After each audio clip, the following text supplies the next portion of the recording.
Le docteur de la loi pose une question à Jésus, mais en réalité, Jésus ne lui répond pas tout à fait, ou du moins, il l'invite à s'interroger différemment.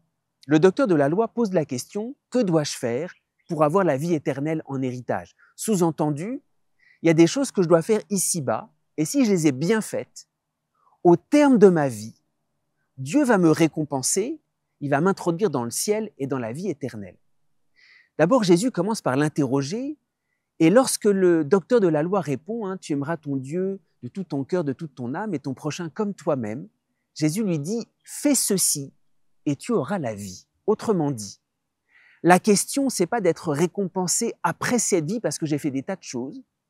La question, c'est de vivre dès ici-bas.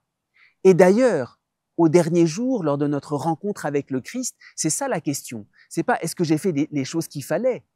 La question, c'est est-ce que je suis vivant de la vie de la grâce? Est-ce que je vis véritablement?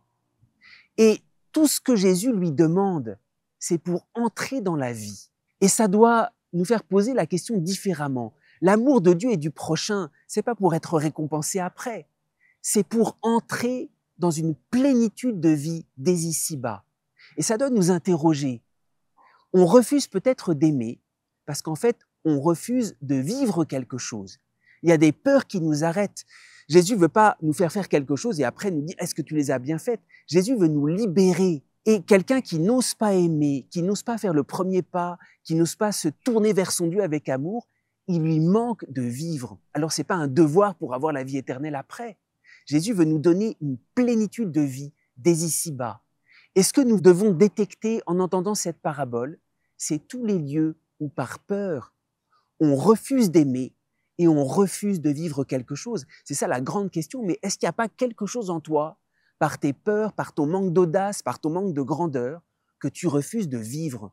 Il y a quelque chose qui est si grand à vivre ici-bas. Alors oui, tu te prépares à la vie éternelle, parce que si tu as une plénitude de vie, celle-ci rejaillira pour toujours en vie éternelle.